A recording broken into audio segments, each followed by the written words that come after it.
반갑습니다, 여러분. 게시탐정입니다. 본 게시탐정이 전에 올렸던 방송 중에 이제 고당 조만식 선생이 소련과 손잡고 북한의 대통령이 됐다면 어땠을까라는 내용이 있었죠. 거기에서 본 게시탐정은 이승만 대통령이 북한의 조만식 정권을 도와서 연계하고, 조만식 대통령은 남한의 힘을 빌려서 김일성과 박헌영 등 공산 세력을 처단해 북한을 안정시킨 뒤 냉전 시기가 끝날 즈음에 자연스럽게 통일을 이루는 그런 시나리오를 그려봤습니다. 사실 이 내용은 본 게시탐정이 순전히 지어낸 창작은 아니에요. 예를 들면 베트남 전쟁에서 월맹 공산 정권은 남베트남 내의 반체제 세력인 베트콩, 일명 남베트남 임시혁명정부를 도와서 월남 정부에 대항한 내전을 일으키도록 했고, 이후 월맹과 베트콩이 월남을 무너뜨린 후 월맹이 베트콩의 임시혁명정부를 분쇄하여 흡수함으로써 완전히 북베트남의 공산화 통일을 성공시킨 겁니다. 본 게시탐정은 이러한 월남 공산화를 반대로 적용한 시나리오를 그려본 거였는데, 뜻밖에도 하늘 아래 새 것이 없다는 진리를 또다시 발견하게 됐어요. 베트남 적화 통일을 거꾸로 북한을 대상으로 적용한 우리나라 정부의 작전 계획이 있었던 겁니다. 보시면은 뭐 북한 분할 가상 시나리오, 중국, 러시아, UN, 미국, 일본, 중국, 러시아, 미국, 한국. 많은 분들은 북한 정권이 무너지면 이제 북한 영토가 이런 식으로 분할될 거라 생각하기도 하는데, 우리나라와 국군을 너무 과소평가한 겁니다. 당장 북한을 무너뜨리고 점령할 주력이 우리 국군인데 두 눈 뜨고 땅을 왜 뺏겨요? 뭐 지금이야 우리 군대가 허약해 보이겠지만 전쟁 치르고 나면 지금의 군대가 아닙니다. 일반인들은 잘 모르시지만 이미 우리 군의 모든 대대급 부대에는 북괴군의 남침 시 격퇴해서 북진하는 계획과 또 각 작전 단계마다 점령해야 될 지역과 종전 후에 주둔해서 관리할 담당 구역이 전투 세부 시행 규칙이라는 작전 계획으로 정리되어 있어요. 심지어 각 단계마다 대대장이 연설이나 훈시를 할 원고까지 미리 작성되어 있습니다. 군사적으로도 그렇고 행정적으로도 이북 5도청, 북한 지역 5개의 도를 이제 맡을 도청이 이미 편성돼 가지고 있어요. 점령 직후 북한 지역의 행정과 통치를 맡을 실무진들이 준비 중입니다.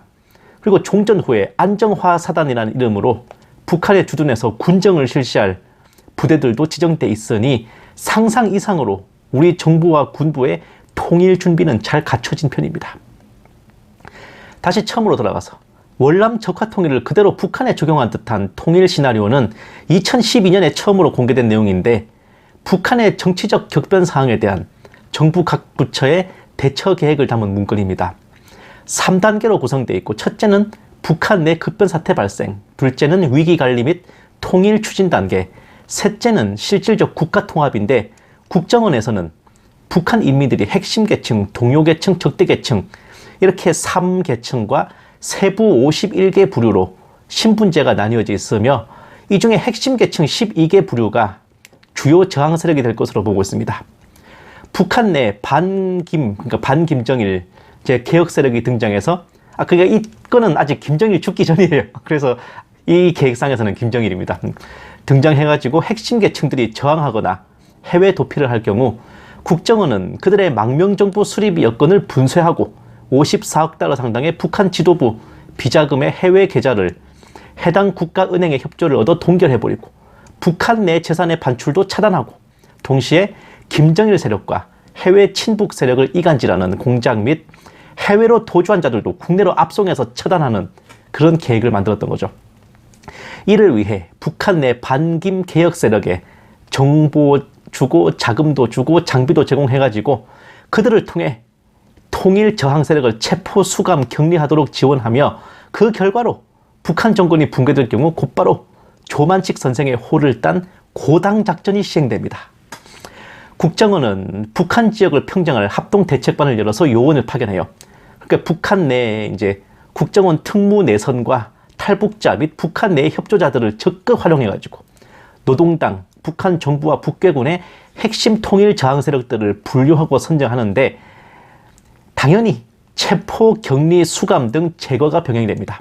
이때에도 이제 소극적 저항 세력은 동향 감시 및 회유 순화 공작을 하고 살살 꼬시고 적극적 정화 세력은 제거해버리고 이렇게 우리나라와 반김 개혁 세력이 합작해서 북한 정권을 장악하면 이때부터 실질 통합 단계로 들어갑니다.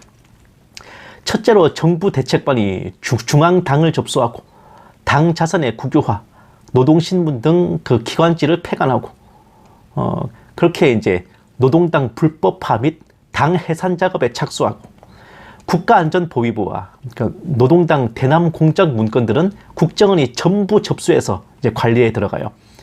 노동당을 먼저 해산하면 이어서 북한 검찰 또 국가안전보위부 이건 이제 국가안전보위부는 이제 사상경찰, 그 비밀경찰 같은 겁니다. KGB나 게슈타포 같은 거. 또 이제 사회안전부, 이것은 북한의 경찰 조직입니다.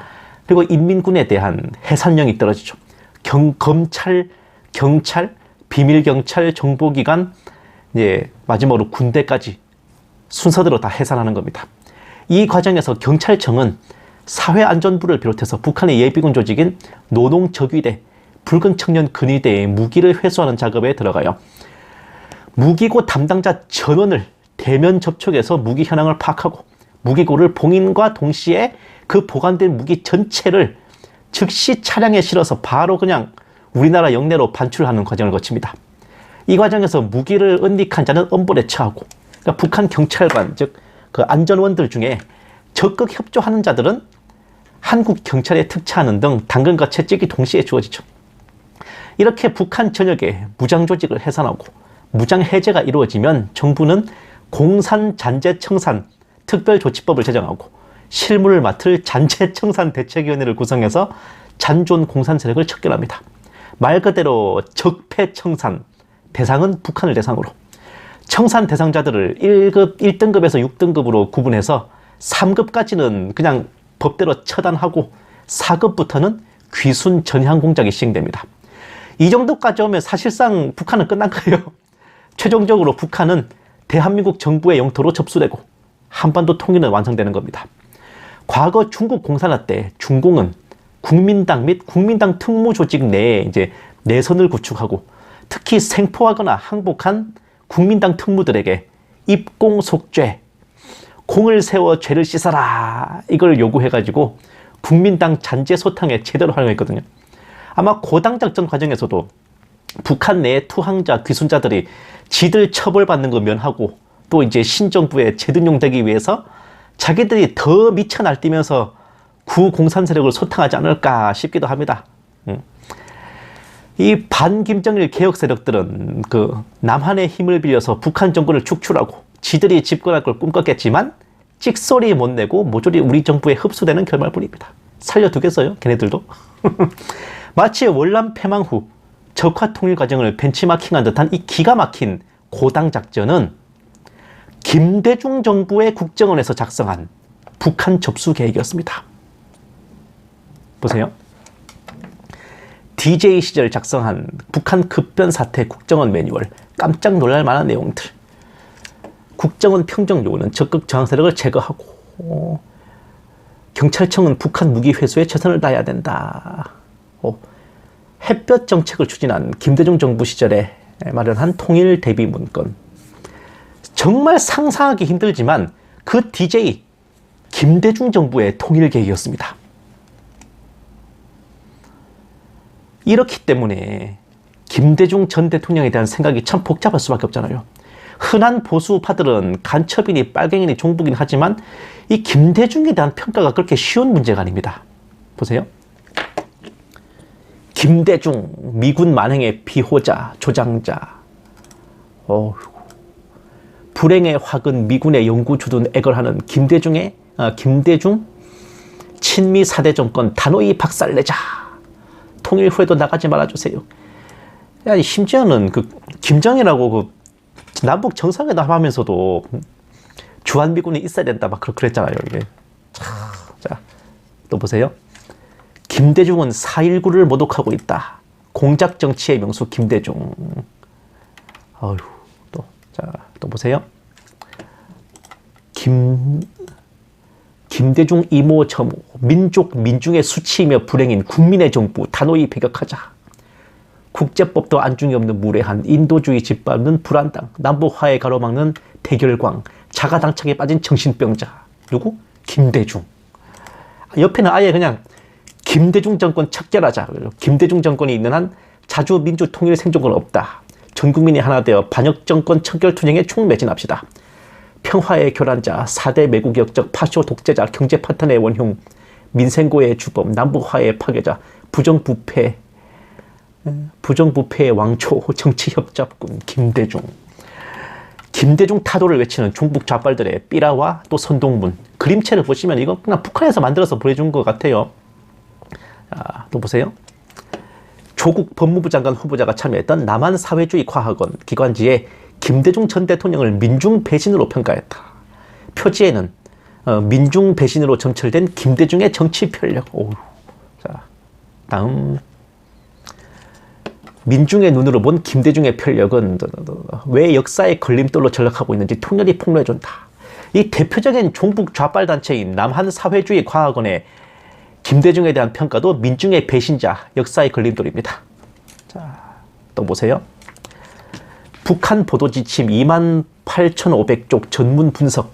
제1연평에서는 김대중 반역 집단이 올로비 등 위기 탈피 위해 무장 도발을 조작한 것. 우리 공화국을 노린 미 군부 호전 계층의 비호하에 남조선 괴뢰 군부가 일으킨 무장 도발 사건. 김대중 반역 집단이 온로비 사건, 보궐선거 참패 등 위기를 탈피하기 위해 어쩌고저쩌고.